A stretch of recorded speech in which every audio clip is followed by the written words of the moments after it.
These three. One was believing and one was saying Apollos, Peter, and others were saying about Paul, and others were saying Jesus. So we said you can't put Jesus in the same level as about Peter, Nabo Cephas, Nabo Apollos. No matter, then we put it back, because there are two things that you need to do.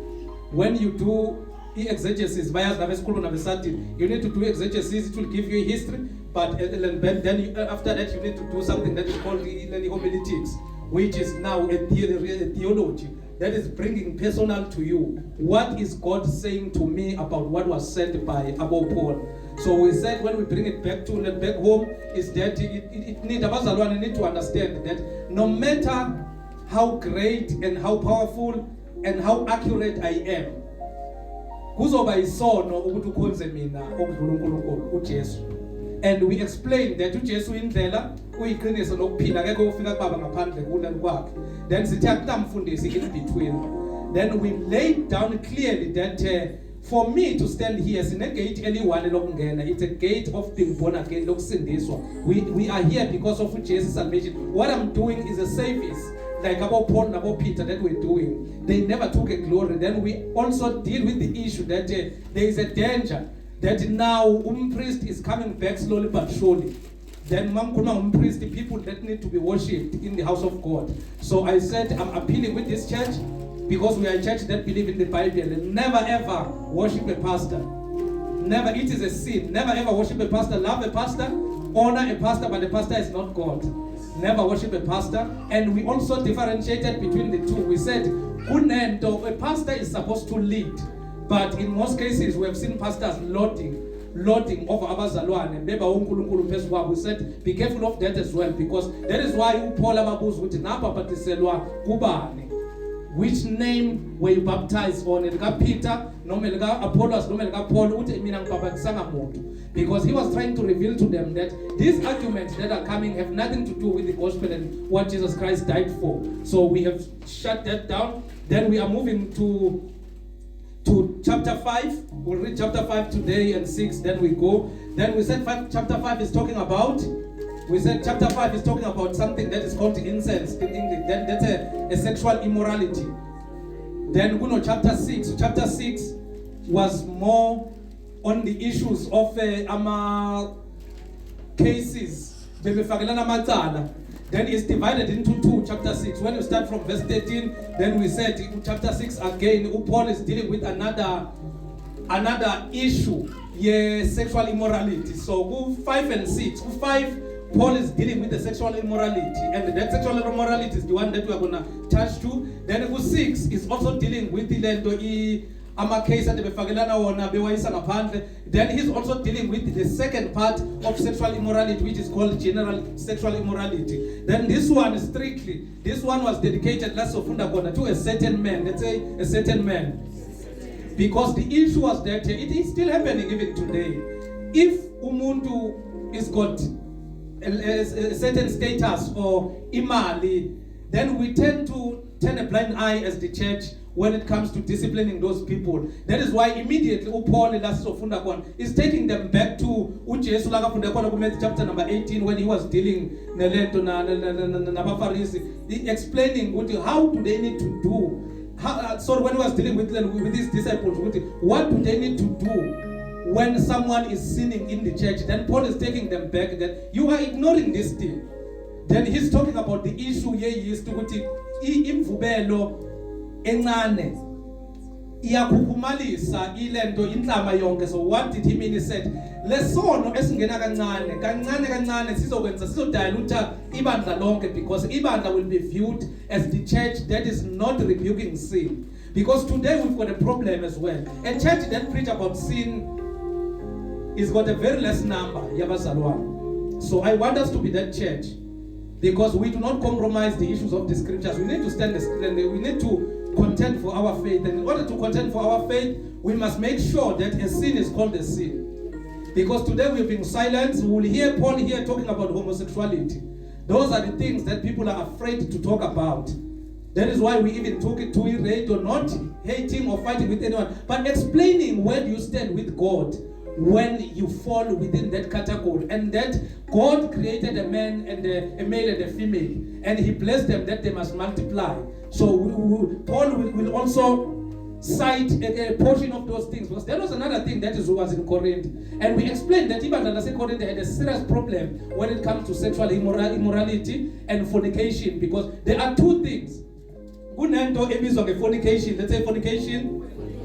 Then kunento ebizwa nge-adultery, let's say adultery. If fornication ile ebalekelwayo ke masondweni, fornication is whereby ubrother alala no sister. That's a fornication. It's two people that are not married balale ndawonye. That's a fornication. It's one sin that Paul confronted, and we shy away from that sin. That is why we create a lot of abantwana bethu bagcine beba nabantwana, babe nabantwana, and babaleke nabantwana babatholisa abantwana. Aqhubeka azoshaya ikeyboard la ithonisa umntwana abantwana bayi3. Then a person that is going to be punished is a lady, because yena unfortunately she is designed to carry the evidence. But this gebengu lesebesiphethe seat, no one is saying anything to sona. So we need to look at those things. But sishaya phezulu, especially if kumuntu o close nomfundisi or abazali bakhe, they are so influential in the church, or ubrado sebenza, so the church tend to punish a lady about that. So we need to look on those things, because now it has been neutralized because we want to maintain people that are doing it. So we need to stand for the truth and explain it clearly. Then there's another one called adultery. Let's say adultery. That's another one that Paul is confronting last Sofunda Konabu 6. Adultery, it's whereby ngipuma and leave my wife, ngiyolala nomunye lento umuntu wesifazane, then that's adultery. Or my wife is leaving me, ayolala nomunye umuntu. It's adult. It's called adult. It's so no, it will never change. That is why Paul will even explain here that umuntu, anyone who joins himself with a prostitute, that person is one with prostitute. Then he's taking them back to the law of creation and the law of first mention. Uti kwashiwo ekuqaleni that two shall be one. Uma behlangana, they shall become one. So he's not saying le son made you flee from sexual immorality. He's not saying kune son esingaphezu kwesinye, but he's saying to this one there is a damage that this one can cause. This one can make you to be sick. This one can leave you with abantwana unnecessary, and this one can defile you. Because when you sleep with a person that is demon possessed, a person that is demon possessed is not a man that is tied in with chains and matunen. A person can be demon possessed, because of his affiliation and his belief. Anyone who does not believe in Jesus Christ is possessed by a wrong spirit. So if you unite yourself with that person, then you are one with that person. That is why even in the Old Testament, there was a law that was put by Moses, by God, that tells Moses that if a person sleeps with a mundu or a virgin, then that person must pay something called idawari, amalobolo, because that thing is so sacred. When you give your body to a person, it's so sacred. When you surrender your body, Paul is saying a marriage bed must be respected and must be honored. You cannot have someone that you are married to, and in the very same marriage bed, you are sleeping with another person, vice versa. You cannot be unmarried and sleep with a married person, because you are defiling the marriage bed. Remember, this covenant is a godly covenant. That is why the apostle had to write and be clear to them and explain that yes, in our gift, you've got everything, but your gift without holiness is useless. Let's say it. Your gift without holiness is useless. Because you can be good to but and there will be people that will abort because we are a man of God. You have a gift, but you have a problem with holiness. So we need to talk about those things, brothers and sisters. Let's be very careful when it comes to that area, because that spirit that you take, it can last in your body for the rest of your life if it is not delivered. Especially if you know the truth. We know the truth. We know the truth. Paul is saying, he's quoting a term that they like. So I'm just summarizing so that we'll read, then we close because we don't have time. Paul is quoting that term. There is a term according to Atitadwa. Eti kulungile ngingakwenza konke, let's say ngingakwenza konke. Then uPaul uthi ke leyo term lethi everything is right. You've got a right to do anything that you want. Only but not anything is assisting us. So he was not saying, because they were saying, right your words. Then he did with their right. That is why even when you continue with the scriptures, you will find him asking them, telling them that, am I not an apostle? Didn't I receive this gift from Jesus Christ? He's saying, am I not supposed to take a wife like our brother Cephas? But those things, I know them as my right. But for the sake of the gospel, I did not exercise them because they were going to hinder me to preach the truth because he knows their heart. Sometimes kunabantu that are so supportive to you, but their support is carrying a wrong spirit that is going to make you to not go where God wants you to go. So Paul is saying to them, Ginali lungelo. Am I not an apostle? Am I not supposed to eat? If you ever tell the Bible, do not muzzle an ox while it's threshing the floor. But I did not utilize that. Because we are in this, they will want to buy him, they will want to suffocate him, because the reason why we are begging to preach the truth, it's because we have attached a price to the gospel. Sifake price to the gospel. That is why we are begging to preach the truth today. When it's time to preach the truth, you are afraid that umuntu onikela kakhulu is going to run away. Perish with your money. Because you don't have a spirit of God. Cheleta ipulusu. Cheleta ikasipulusu. Baswele batuka monte kali bakala cheleta. People have died. People have divorced. There are a lot of wrong things that have happened. So we cannot worship it. We need it. We want it, but we cannot worship. Once the love of it becomes greater than any other thing, we are bound to sin. We are bound to sin because it's controlling us. So let's read verse 1 of 1 Corinthians chapter number 5. Yes. Ashonzonke bazalwane uPaul ubhala ngani la? Hayi angizwe. Ubhala ngani uPaul? Ubhala ngokufebe baseKorinte bazalwane, ubhala ngani? BaseKorinte, yes. BaseKorinte bazalwane, baseKorinte. Qhubeka nozokwami. Ukuphatha kwezoni. Nokuphathwa kwezoni. So there are two things. Ukufeba kwabaseKorinte nokuphathwa kwezoni. Because the way they were handling labantu abafeba eKorinte, they were not handling them according to indlela uJesu akasho ngayo. They were not handling them according to the church discipline. Because umuntu wants to apply church discipline and they don't come to church because we've got the wrong believers, we've got the wrong Christians, we've got conditional Christians that want to be told what they want to hear all the time. They don't want to hear uthi uNkulunkulu uthini. We've got so many questions, but we know even inhliziyo yakho iyakutshela wena nenhliziyo yakho you know the truth. You can question and convince yourself with false revelation and explanation of scriptures. But when you know the truth, you are restless. We ask one. What your heart is going to tell you that is wrong. So that's your conviction. You know that it's wrong. Verse 1. Kukhona ubufebe phakathi kwenu. Yes. Futhi ubufebe bohlobo olungekho ngisho nakwabezizwe. So do you understand ihlazo uhlobo lomfebe olunjalo olungekho nakwabezizwe? Sishona bazalwane uhlobo lomfebe olungekho. Abantu bezizwe akasho ukuthi ama foreigner, he's saying pagans. Abezizwe abantu abangasindiswanga, abantu abangakholwa. So he's saying le ndlela lenza ngayo even abantu abangakholwa abafebi kanje.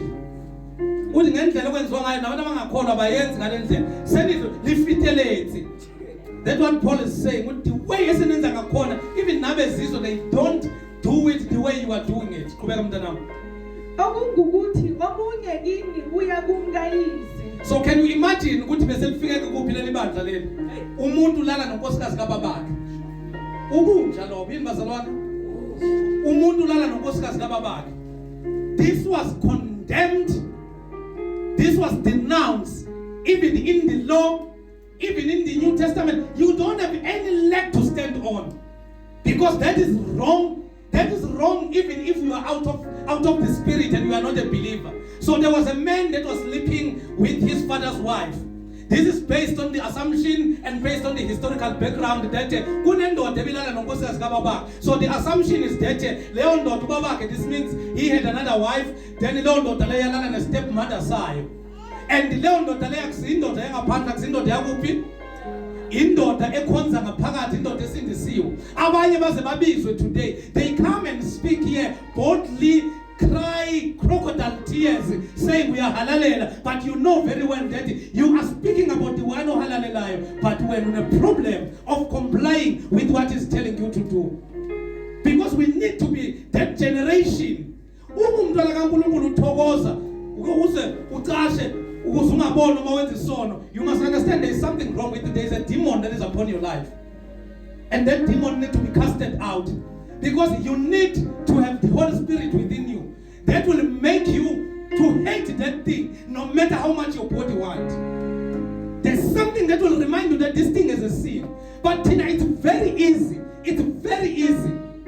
It's very, very easy to do it. So Paul is saying, even others outside, they are not doing what you are doing. And it's happening even today. Because we take the gospel outside and we fail. They take us outside the gospel because of nice thing and we fall into it. There are a lot of excuses that have been said. During the week I came across an excuse that was saying, give me a mate huri apulus. Umam when we met him to apulus. Umashanu, it's because of the Robanali and Wamrata. Nama and the spirit is possessing you to do it. You cannot surrender your body to someone that is not a believer and say, I'm waiting for him. Wata hanya no pulus. Tsotsi yata, tsotsi kabinali tifila, tsotsi ikashapali the tongues. Tsotsi kabatali the punchlines. You are blessed coming in and tsotsi can turn lemon into lemonade and when you will be a mess when you're done. Tsotsi haibatan toyaibat. So we need to be very careful as believers. We need to be very careful when it comes to those issues because the relevance of this scripture and the epistle that Paul wrote is so much of a paramount importance to the church of today because we are so relaxed. You know what's one? Before we continue, in these four words, it's meaningless if we are not living, if we are not striving to live a holy life. My preaching are useless. So I don't know scriptures you can do all things through Christ who strengthens you. You quote what it suits you, but you don't live according to the word. What happened when things are not happening? So we need to be a breed of our Zalwane that want to contend. I know there are failures at the land. I know that's but the fact of the matter, let us not turn the grace to be an opportunity for us to sin. Grace is assisting us to come out of the sin. But grace called us and said to Safanelo, this is a second chance, this is a second opportunity for you. Come out of this thing that you are. The devil is a liar. But we still, we want to bring the devil inside it. Am I preaching good?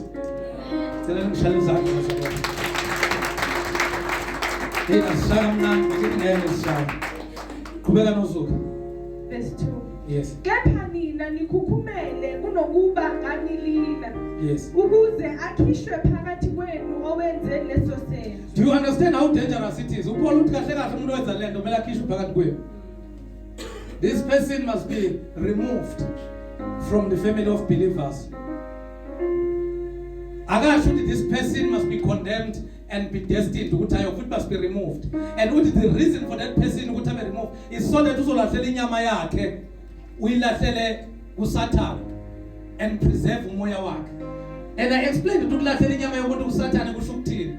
uPaul ukhuluma ngokukhukhumala la and the spirit sabo so relax. So ukulahlela umuntu lena umoya womuntu kusathane because other people they come and preach good and give good. That is why I don't want to preach about offering. That's why I don't want to spend time because abazalwane, that's the only part that they understand because we will talk blessings on it. Not everything is a blessing.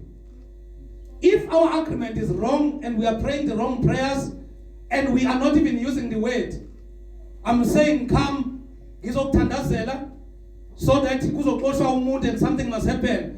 Those things are not, there's nothing to do with the scriptures. Those are the things that mina nawe inhliziyo yethu and eye for an eye heart that is saying. So we are not telling each other the truth. As a matter of fact, we are using a scripture that ngiyinhlamvu yeso lakhe, uyinhlamvu yeso lakhe wayesho kubantu that were closer to his heart. Even when things were difficult, those people were still surrendering their lives to him. So we need to be careful how we live and what we do. So Paul is writing to them that lesson enisenzayo asenziwa nangaphandle. And asikho, we are unashamed. We are unashamed. We keep on asking, running after miracle.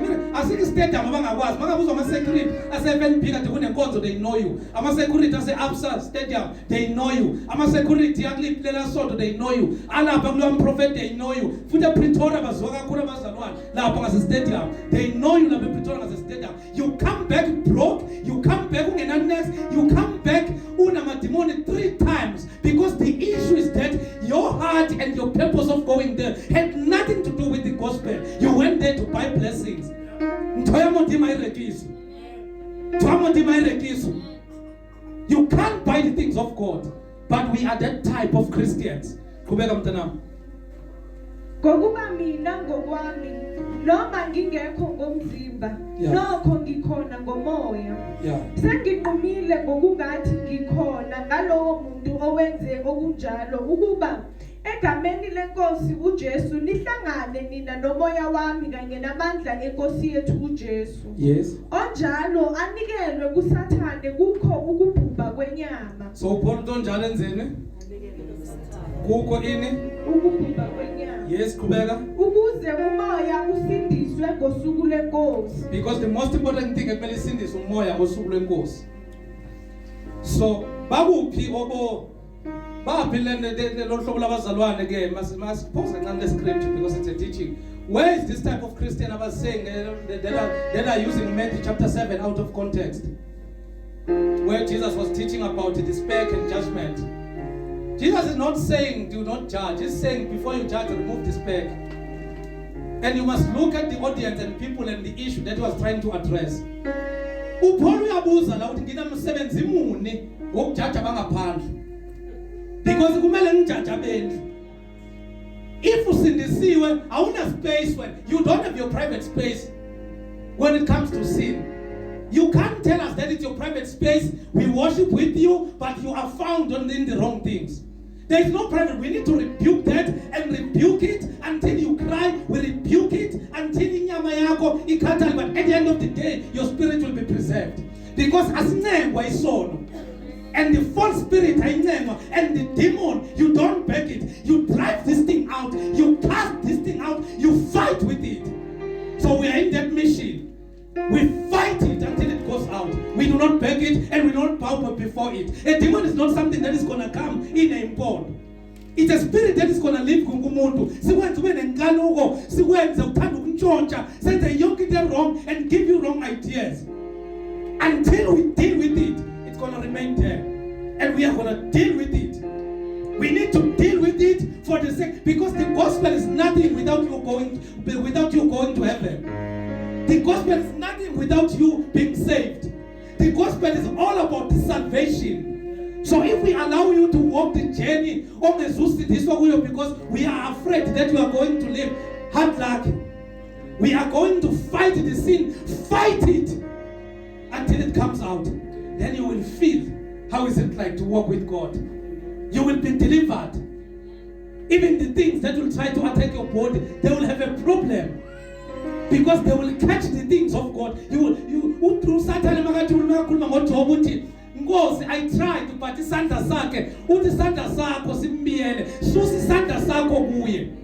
Because it's a man that was walking with God. Every time the devil want to attack him, he will see God and have to deal with God first. Where is this type of Christians?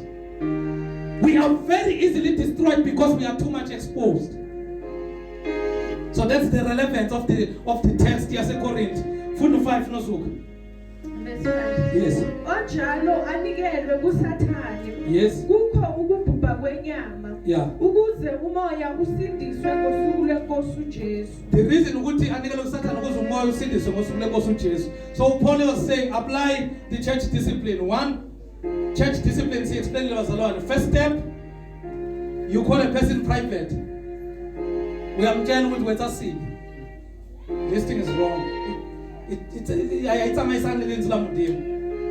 When that person pushes you back, you call 2 or 3 witnesses. You go to that person in a dignified way and say, one way. You are in a very dangerous journey here and you are dying in spirit. Leave this thing. This is what the scriptures say. If he pushes you away, then you present the case to the church. The council of elders sit with that person down. Not in ngendlela yokuhlasa ukuthi uze phambili ukuthi ubani bani wenzani, but the council of elders, you call the council of elders that represent the church, sit with that person down. Hey, first step you refuse, second step you refuse to weather this thing. Then when that person refuses, then what Jesus is saying, then that's when you remove that person from the community of believers. Agash would kick that person outside the door. So if it's a person that is participating or doing any other thing, stop that person. That person still need to go into the right. If that person refuses, then it will change and then it's beyond our control. Because the issue is that we have one standard and Christ is the standard. And Christ gave us what exactly we need to do. And what he died for, Bazalon, is not a joke.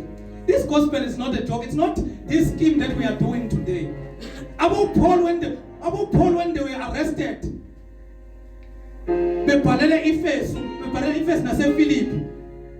they were writing these epistles, when they were writing the epistle to the Galatians, they did not write it in the comfort of their Bible study houses or their what you call this thing. They did not write it in the comfort of their study rooms. Philippians message leo bese Efeso ufika uyaphambana wenza so because la afika khona uyaxoshwa because ufika esynagogue and deal with the issues of the synagogue, because once you find the synagogue, he was bound to start with the Jews, to the Jews first and to the Gentiles, because he was saying, I'm not afraid of this gospel of Jesus Christ, because it is power unto salvation unto the Jews first, then kuma Gentiles. So that is why he was chased. So this is not something that you need to create a lot of. If your relationship is compromised because you are standing for the truth, that relationship is not right for you. If that friendship is compromised because you are standing for the truth of the scriptures, that friendship is not right for you. Because two shall not walk together if they do not agree. Once you walk together, you agree. But we love friendships, we love scheme more than the will of God. So I think we are clear there. Funda mntanam 6. Akukuhle ukuzibonga kwenu. Yeah. Anazi yini ukuthi imvubelo encane ibilisa inhlama yonke na? I explained that imvubelo encane ibilisa inhlama yonke na. Mangaba nobaba la. One problem yokuthanda abantu besifazana. And I keep quiet about it. And we will wake up one day, all these boys, because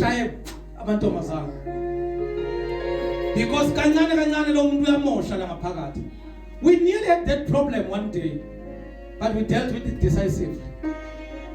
Because these are the things that we cannot keep quiet and look at and relax. Because we cannot have such things in the house of God. This is Isibaya says him, Fules. We cannot allow impisi to come and finish izimvu ngaphakathi. Because imvubelo encane ibilisa idombolo lonke. I think usisimangele ngangitshela because idombolo uyalishaya.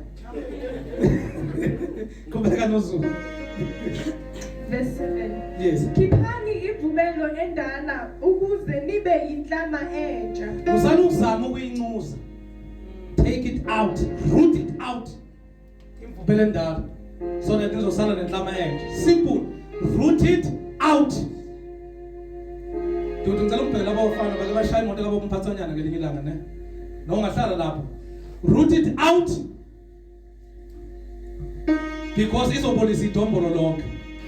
Kubeka mntanami. Njengalokhu ningabangenamvubelo. Yes. Ngokuba nelethu iphasika lihlatshiwe elinguKristu. Yeah.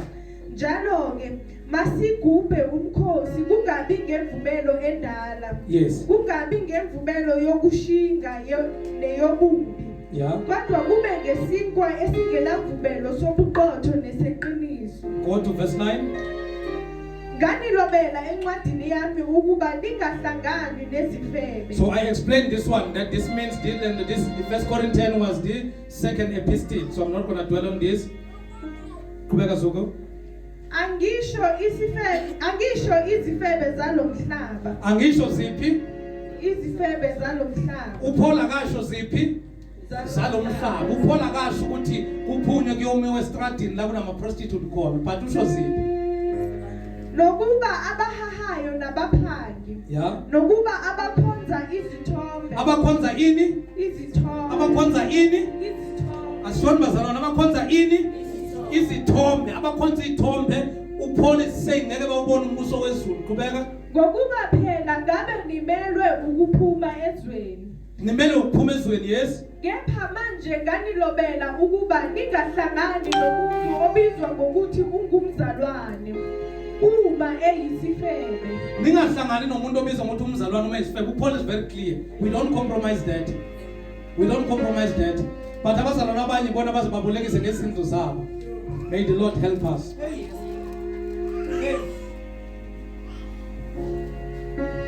Amanyala ngaka. You are given an opportunity to preach and rebuke the people.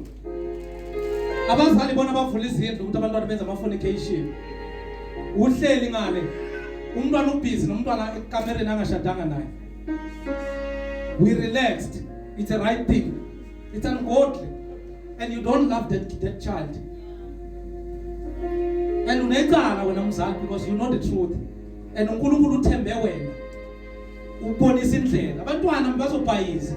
But uNkulunkulu uthembe thina ukubonisa indlela. Thina we are relaxing. Uyamazi umntwana ukuthi nobuthakathaka umakhela indlu ngaphumu ngaphandle. Uyamsetha ukuthi manje you can be free. You are doing it outside. Thatha le nto ifake phakathi because in a problem uzipho wayo is wide open. Ilale ngaphakathi and when it's hard you must be here for 6. Don't allow the female visitors to visit a boy. Muhoti wa mshimana chakele ngwanyana kontlungu ubasiye kantlungu. Umeo sile ngindalo sile. Because you know what is going to happen there. You know very well what is going to happen. You are setting your child for failure. You are not about to more bandwaga, but in about rag basuget and assistant kwe. Now even needy and you allowed the devil to whisper in your ears so that you will twist the scripture because of don't someone know. Raise a child in a godly way. God has entrusted you. Kubela mazulu. Kepha manje nganilobela ukuba ningahlangani nomuntu obizwa ngokuthi ungumzalwane. Yes. Uma eyisifebe. Yes. Noma ongohahayo. Yes. Noma engokhonza izithombe. Yes. Noma eyisithuki. Yes. Noma eyisidakwa. Yes. Noma engumphangi. Yes. Ningaze nadla nokudla nonjalo. Uningaze nadla nokudla naye thina ubona even we allow those things zenzeke phakathi endlini yethu sihleke sesibhezele lomhlathi instead of dealing with this thing. We are covering and motivating this thing ukuthi iqhubeke instead of dealing with it properly and confront it, because you can't work with a person that you do not agree with. Umuntu ethi umzalwane wenza this thing, abantu ekumele siyobabonisa bona mbonisa lerato, umbonisa lerato today, tomorrow is doing the same thing. Mbonisa lerato bazalana bana lerato bajaje, bazalana bajaje kuthatha kiwena linama yawo yawuhlula. You allow these things to happen, and we are not going to keep quiet. We are going to question it and we are going to confront it so that it's going to be right. So it's going to be right. Because at the end of the day, I've got an obligation. Paul wrote in the book of Romans that I will account for the souls. The way not because I'm involved.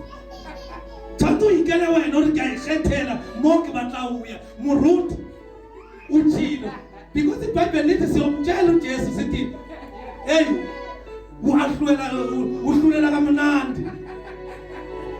because so scissors did not sin. Because there is nothing impossible and there is impossible. Then Paul is talking about the issue of the idol worship. We need to deal with this thing. 3 weeks back, there was a preaching about that. This is a reality. You can't worship two gods. You can't bow before the God and still say you are holy. We worship the one and only, the Lamb that was slain before the foundation of the earth. This is Revelation chapter number 13, verse 8. We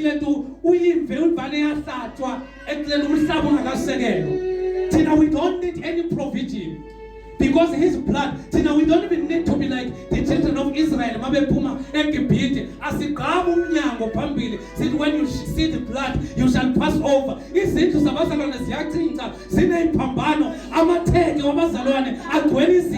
Those are the false spirits that we need to do.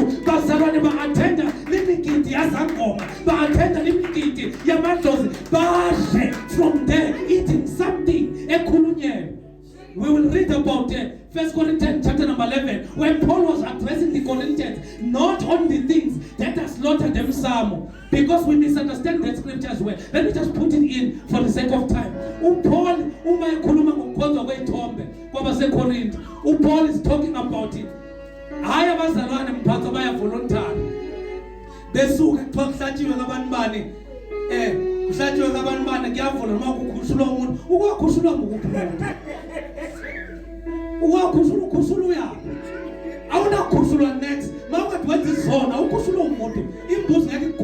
Next. So Paul is addressing an issue there. According to a problem. In market, I'm a pagan. And the inyama yabo bekumele uthi uzoyithenga, you go exactly to endaweni la was khona ukuthi uyothenga la kushipwa khona, and they dominated the market. Iba they rich and iba they bephethe amabutha the slave races. Mawuya khona bebe ngayikhulumeli as if bayikhulumela ukuthi kuhlatshwe kuyakhuphula noma kwehlisa umuntu. That was indlela yamabutha wakhona terana ngakhona bana mapheket uke wabona mawungena kwezinye itoro zabantu kunezinto ezichiswayo. So those are other worship that are happening. So he is according about the idol worship was about that. But the Tina, it's not even an issue with ngiyothenga kumapheket. Kuhlatshiwe wasgad utsiba handle. You know very well, you go there. Laba the thing was nothing, they were buying. It's something that they were buying, but the issue is that esilaheni bebekhuluma kwabanye bonkulunkulu yonke inyama beyithengiswa beyisuka ikhulunyelwe. That is why uPaul adila ne-issue kaNembeza. uPaul akadili ne-issue kaNembeza ukuthi abaye voluntary la kuhlatshwe khona. Udila ne-issue kaNembeza ekudleni inyama ethengwe kubantu abarana amabutcher but that are worshiping the idols and that are worshiping the false god. So it's different. Never use the epistle of Paul to Corinthians when you want to second your appetite for inyama ehlatshelwa amadlozi. He was addressing abantu akade bekune surplus yamabutcha and amabutcha aberanwa abantu uthola ibutcha ezoranwa isangoma obvious lizokela icele kubo banibani ukuzothengisa. So those people had that problem. The available meat in the market bekuyile ethengiswa nabantu bebekhuluma to another spirit. So it's like you when you go to Kanhlapho noma kaSibanyoni eFernegem, you don't know what they are worshiping. So that is why Paul is talking to the issue of heart. But he was not talking to a person that wake up in the morning ahlape anke dress anse dress yela liba kwai ayosha. He was not talking to those ones are going there voluntary bayodla ukudla okuhlatshelwa ithombe. Laba it was an issue of buying from the market. Then questions started because others were saying it's wrong, this thing that you are doing. Then the argument began. Then that is why Paul is talking about an issue of a right, and he's talking about an issue of a love for a brother. Then he's talking about the issue of your conscience. That musukiri nembezo wako mawulahla. Akasho ukuthi hamba uye lapha yana uyodla musukidla nakho la uyasho ukuthi abakhonza ithombe. Lo dimo lona akaselithwanzi. Qhubeka mntanami. Yes. Ngokuba nginandabani nokwahlulela abangaphandle na. Yeah. Nani alahluleli abangaphakathi na. Yes.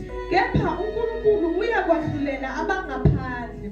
Yeah. Xoshani omubi phakathi kwenu. Yeah. Xoshani omubi phakathi kwenu. Run to chapter 6 verse 1.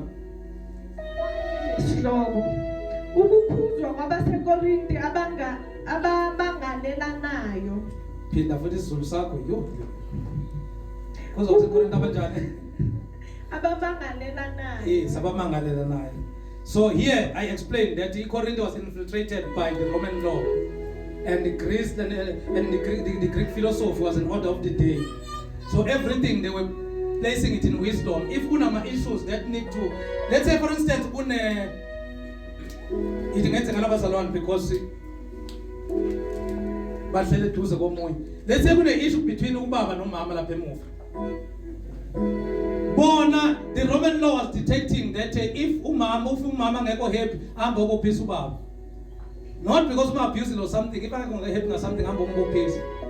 So they were not giving the word of God and the church that authority to resolve the issues amongst them. They trusted the law because the Roman law yes a strive even today. And they were going to Greek, and you ask the Greeks seek for wisdom and the Jews are looking for signs. That Paul is saying, and that was Jesus saying as well when they were asking him. So their mind was infiltrated by that approach. Imam nomshado angenza something nje.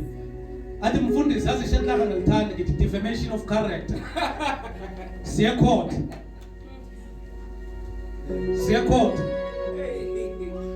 Ngithi kunozokufike late at the violation of my right of time and fellowship.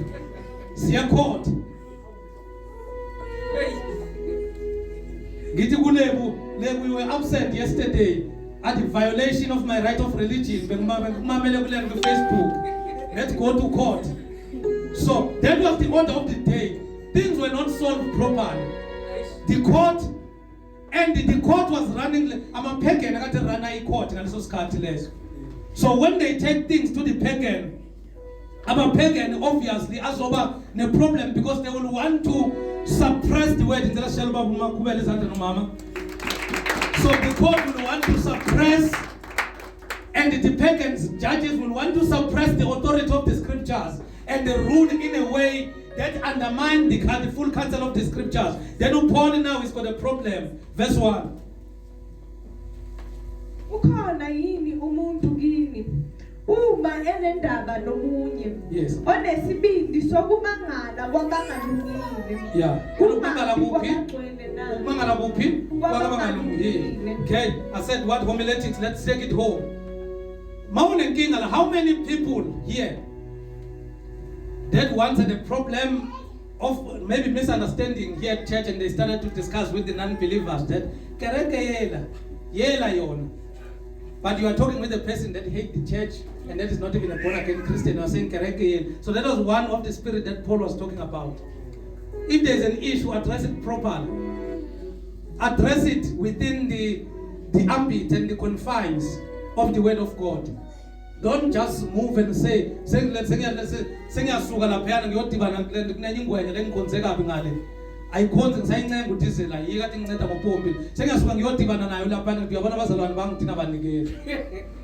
Can you imagine ukuthi uzothi abazalwane badina? That will be his understanding. Aze kanjani kubantu abadinayo? So how can those pagan church are going to be saved? If we are going to them, that's what Paul was saying. You are going to this pagan church. How are they going to be saved? Kubeka so. Yeah. Anazi yini ukuthi abangcwele bayakwahlulela izwe na? Simple. Abangcwele bayakwenzani? Bayakwahlulela izwe. Izwe lize lithini kuJesu uhlulela kahle. Abangcwele bohlulela izwe. Abasuhlulela izwe ngokuhamba bebemeza ezweni belilandela bethi nezolo. But abangcwele bahlulela izwe ngempilo abayiphilayo. Your lifestyle as a born again Christian is the one that yabona once baqala abantu usenza ngcono. You know that your lifestyle iyabahlulela because it's revealing the wrong things that they are doing. Have you ever came across that uyaziphila la wenzanga nto kuthiwa vele wena usenza ngcono ucabanga ukuthi usindiswe kakhulu kudala thina sabona abantu abasindisiwe. So you must know ukuthi your lifestyle and income yakho have already started to judge the way they are living. Even in the family setup it happens.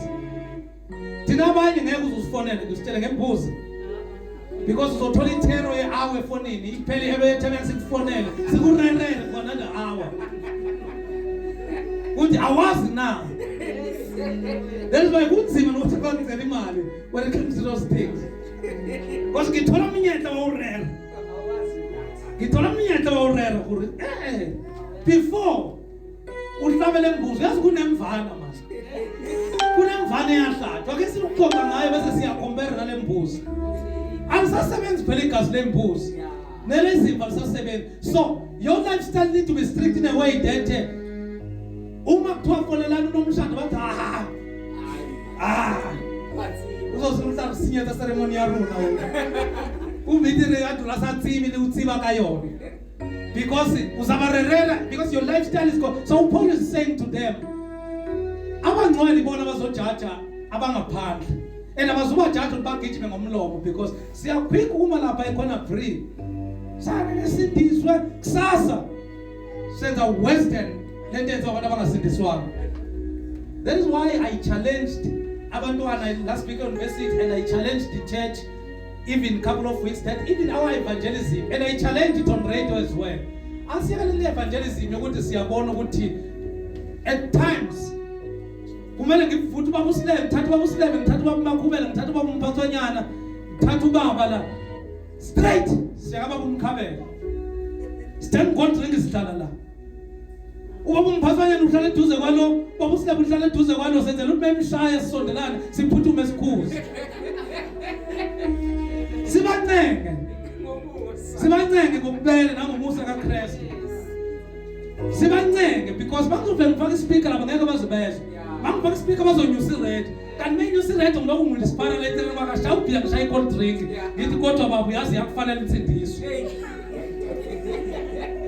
So that's an evangelism, that's a radical evangelism that we are going to take now. Amadoda afuna ukulandwa amadoda and ngeke siwalande ngespeaker ngesiwalande nge10 amadoda asondile 10 amadoda asesportini mazalwane mawufuna amadoda sinamanga masizovangela amadoda lapha phela funa amadoda sambeni sina sport so thola bomama la abomama bamthanda uNkulunkulu amadoda solande sportini amadoda lande stadium uthenga ithikithi special yokubhola urarele le ndoda izikwade mayisukuma sikhuze mayithenga amathikithi u5 sikhuze mayisukuma sikhubeke sibheke iChiefs sikhumbuze futhi ukuthi uyazi iChiefs mayithetha ukudlala kanje bengajabula endlini mabekaba nobaba neauthority uNkulunkulu.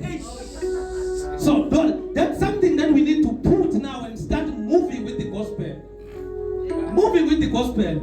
So lokho sidlaye ukuthi amadoda ayashaya abafazi kushada bazoshada kupha amadoda angekho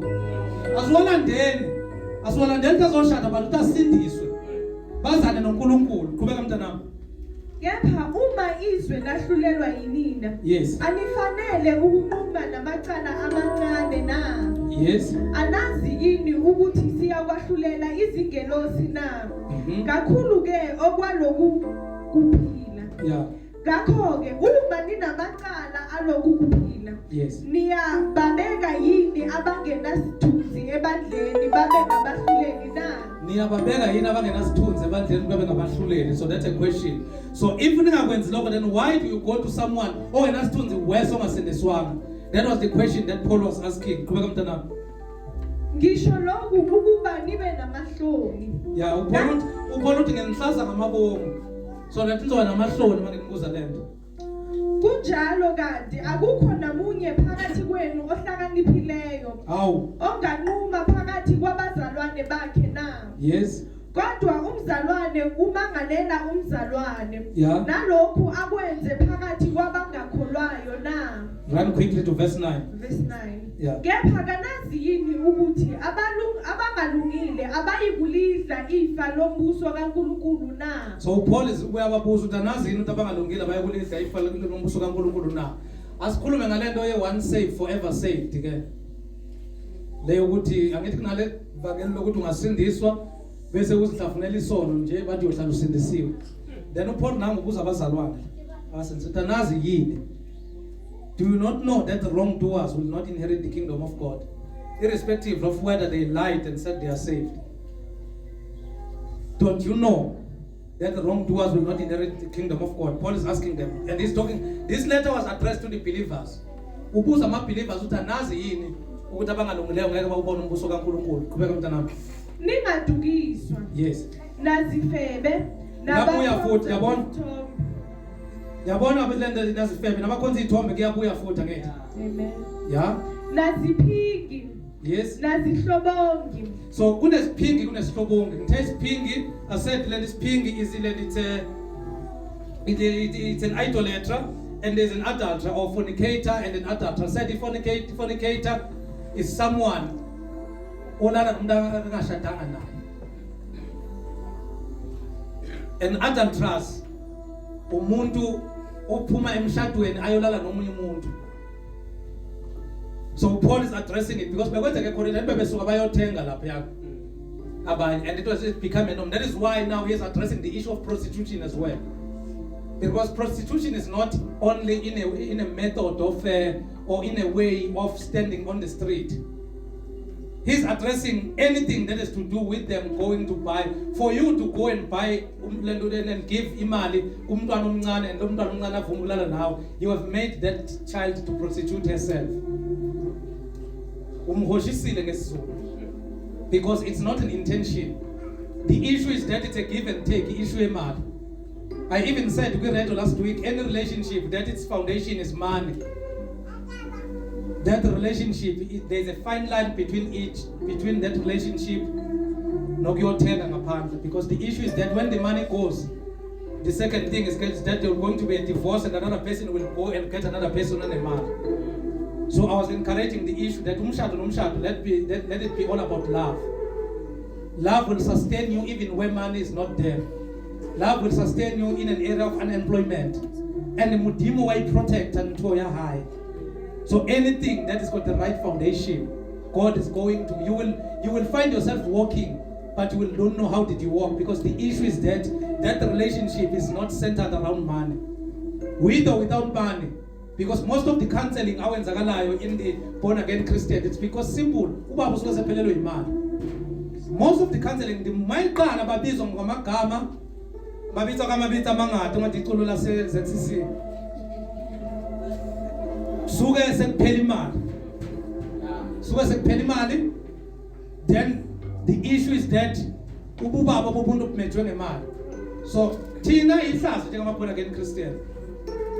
Because tina love is something that is very different in our interpretation and our view. Indoda yakho thina uyithanda even if seyihleli ku wheelchair, unkosikazi wakho umthanda engasakwazi ukwenza. I ask a question kwenye couple bakumakhubele bizoshada, they befuna ngibashadise. I ask them a question.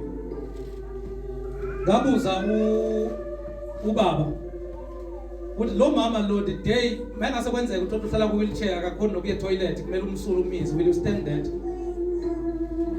So once was it amalimi umuntu mina ngiyamtshela you are not ready to get married and take me out, find another pastor. Because this thing is a commitment, it's not a joke. I ask a question kumama. Lo baba bengaba ku accident alimala ukhalo. Lezinto ezibalekile kuwe kuthiwa zisasebenzi kuye. Will you remain with him? Ozoqala uye ngaphandle uzithokozisa ubuye endlini. So you need to be ready when you enter to such things, that you are taking a selfless decision. Because anything enzakala kuma ngubani, I need to be the first point of contact. Anything that make her to feel like less of a woman, I need to be the first person to say you are the best woman that has ever happened emhlabeni. Anything that happened to me that make people and the families to see me as a lesser person, she need to be the first person to defend me, that you are the best man and the best husband that has ever happened. Akusho ngihleli ngihamba ngeside noma ngigula ungakhuluma umlomo. That is what we call a serious marriage. So if you are not ready for that, you must understand that your one leg is in and your one leg is out, and you don't have the love of God. It's either you are using that lady or you are using that man, but you need to be a person that you are ready. And us as the church need to teach that thing. It need to be the person that you are ready. Bamchithile emsebenzini nabo bamchithile bayithatha indlu khamba izinto singabiki school fees. You are not supposed to be a problem to come and say kanti you are the one that need to say it shall be well. As long as we still have each other, then your love is not rooted to easy. So sikhansela kangaka because abazalwane abaphendukanga abazalwane. Phela imali kuphelela uthando. Ze kube neculo ongalifuni. Lithi indoda ngeenkomo zakho. What verse is that? Fanele indoda ngeenkomo. What verse is that? What verse is that? This is unscriptural. Thula mshado nabazalwane. Lord indoda ngeenkomo zayo. Kwathi baba abantu loshade nayo Nkosi yami akanazana inkomo. Maybe uhlulekile na uqede lento. Sowenza umuntu abantu abe guilty lapha esudwini. Bosu busy wena nama disciple wakho. You are busy with your disciples niyamthwaxela ngamaculo. Kubeka mntana wesiqede. Nabesilisa abalalana. Uthi ngifike kanjani la? It is well. Hayi.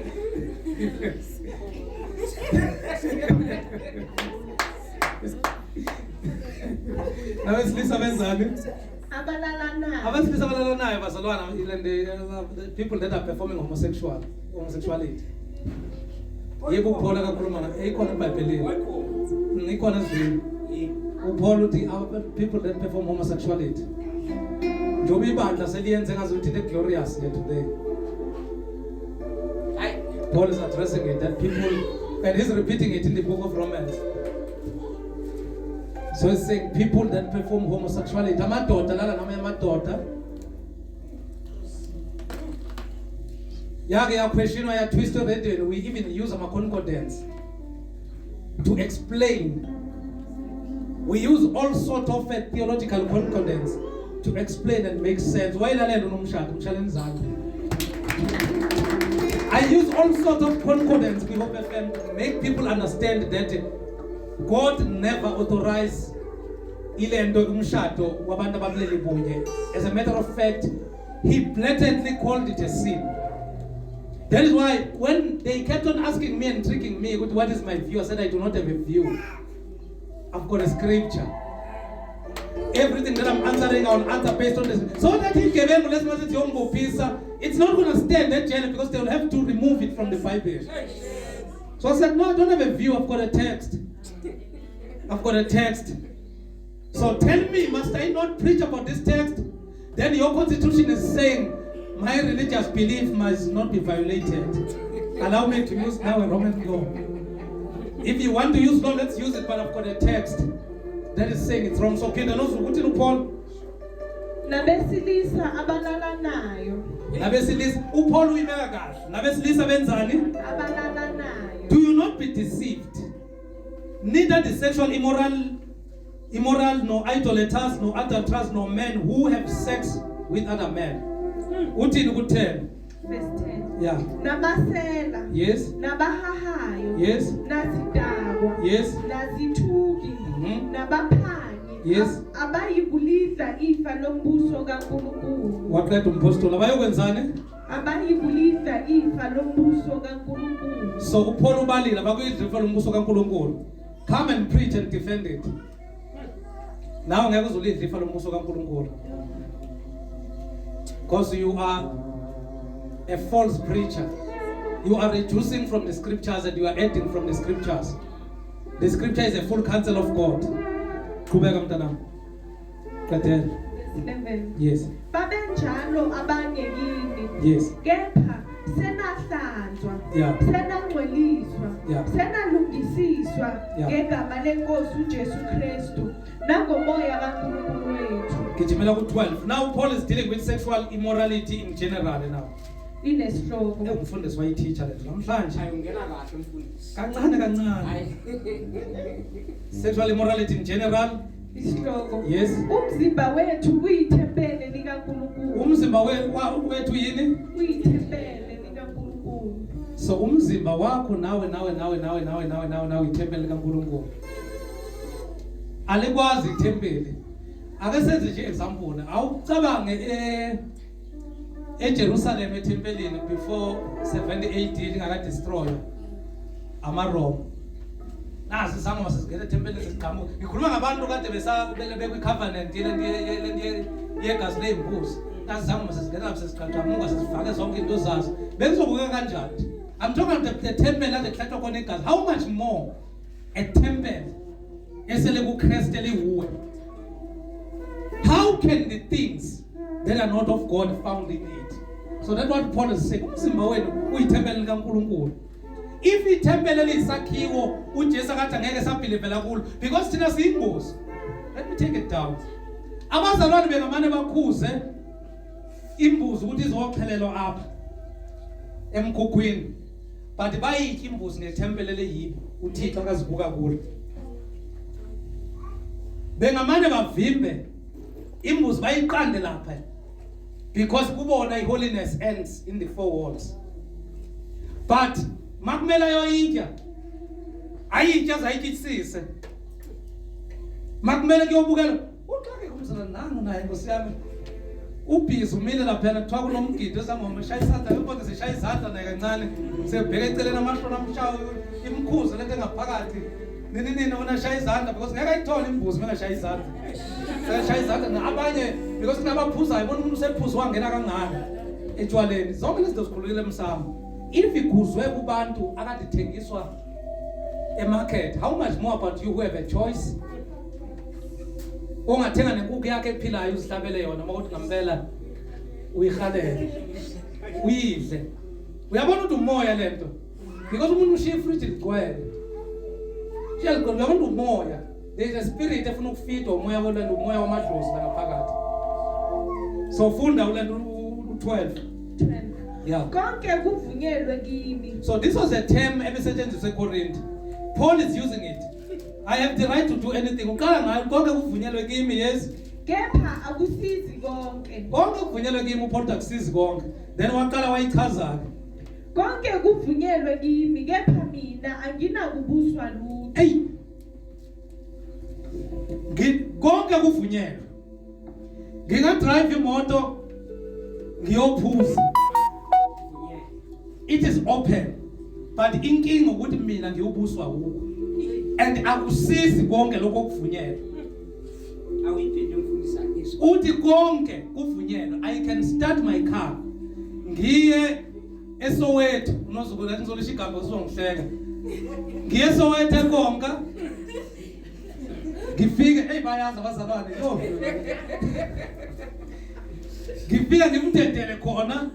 Upholo uthi kuvunyelwe, uthi but akusizi konke. Athi konke ngingakwenza but angiyubuswa yikho. Then aqhubeke noZulu. Ukudla ngokwesisu. Yeah. Nesisu singesokudla. Ukudla kwesisu nesisu ngokudla, yes. Kepha uNkulunkulu uya kukuqeda kokubili. Ukudla ngokwesisu. Isisu singekokudla. Kepha akupheleli ekudleni kungokwesisu nesisu ngokudla. uNkulunkulu unamandla kuqeda kokubili lokho. Yeah.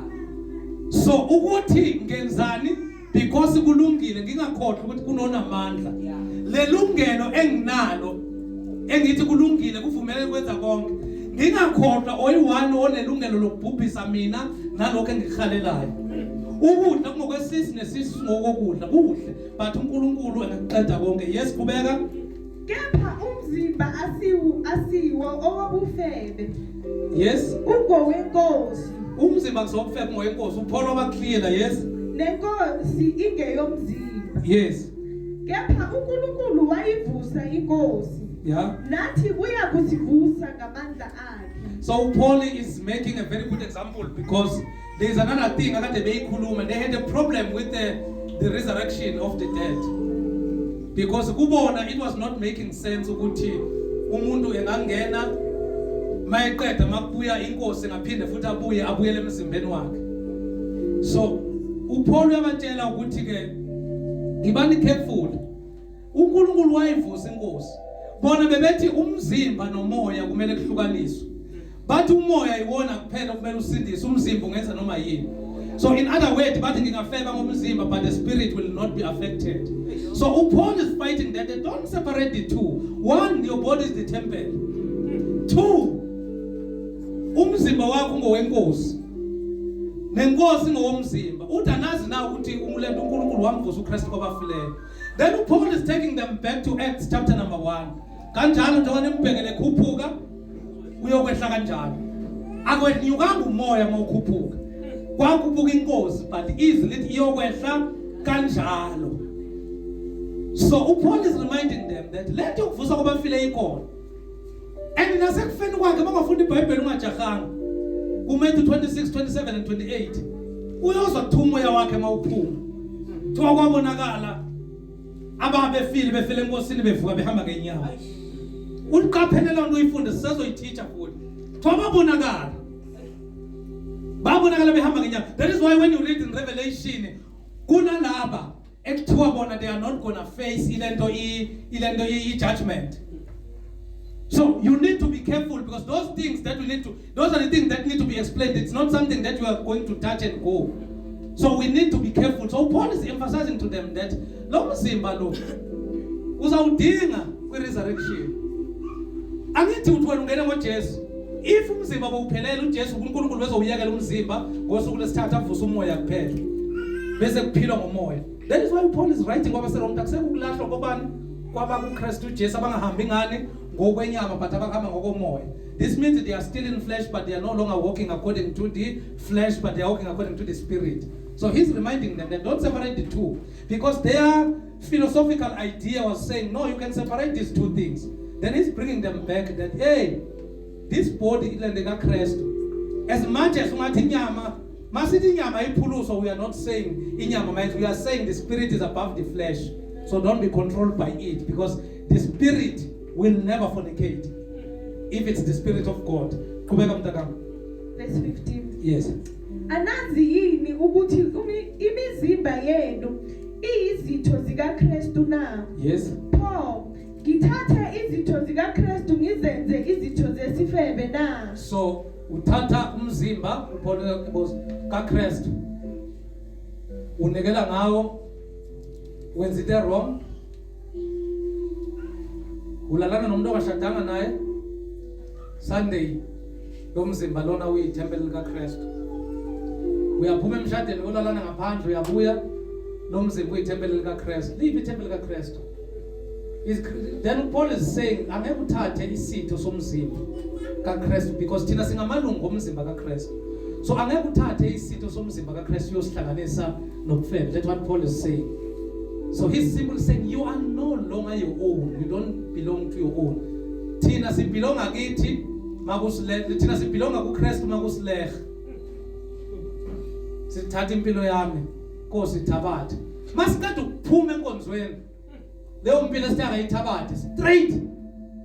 Siyise into langeka sazenza. Uyithabathe kanjani masisiphathela ngezandla? Size silendo kuthiwa yini praise. Impilo yami yonke nginikela kuwe mangisiphathela ngingaduka. Usho ngwakho umlomo ukuthi masiphathela ngingaduka. Mawuqeda uyayithatha after church futhi uduka nayo. Because you've acknowledged that awunayo icapacity ukuziphathela yakhe impilo, but you are doing it. Namhlanje but I will force Today I want to talk to that thing. I want to talk to that thing because God will never lay this thing so much in my heart if there is no need for it.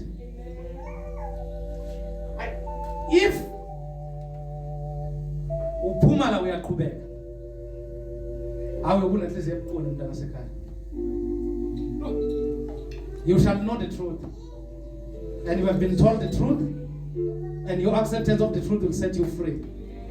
You know that anger aspect but ke go befelwa ba bona o befetjwe, God is working on him.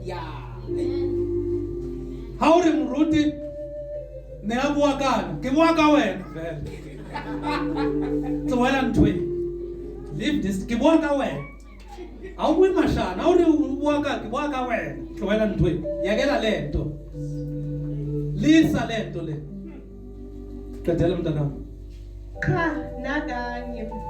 Kepha anazi yini ukuthi ohlangana nesifebe ungumzimba munye naso na? uhlangana nesifebe yini? Ungumzimba munye naso. uhlangana nesifebe yini? umzimba munye naso. uhlangana nesifebe yini? umzimba munye naso. bazana nesizulu lesi uhlangana naso umzimba munye naso. Yes, ngokuba uthi yena labo ababili bayakuba nyamanye. yes. Kahle kahle purpose yocansi ngabheki phansi ngathi anazo yenzelwe abantu asebeshadile. Awiphinde futhi umfundisi. Uthobalano yetsetswi batho ba nyetseng. That is why even in Genesis chapter 2 Adam uvuya phuthuma uthi leli thambo lamathambo wami inyama yami shayitha ulibongela uyobiza abasifazane indoda oshisa nanini namathela kumfazi wakhe nje biwanza uyashwa qeda but akanikezwe igunya lokuthi angene kulomfazi. Lithi after that uNkulunkulu wababusisa Adam wamazi umfazi wakhe, wamazi ngegunya likaThixo, wamazi ngegunya likaThixo. So lento oyenzayo, you are removing the protection from you for the fact that you tsiba ulata condom. We protect the word, but you don't want to protect the word of God. You are a hypocrite. Let me repeat it. For the fact that you are pure go garaging, they go pick and pay. Utsiba the flavor. It's the condom. Who protect her against HIV and AIDS, you were pregnant. The reason why you are protecting yourself from pregnancy, it's because when Satan, wrong. Because the purpose here was multiplication for people that are married. Remember my Siyahamba ngokukholwa siyalizwa izwi lakhe uyazondla asigcine umalusi siyahamba ngokukholwa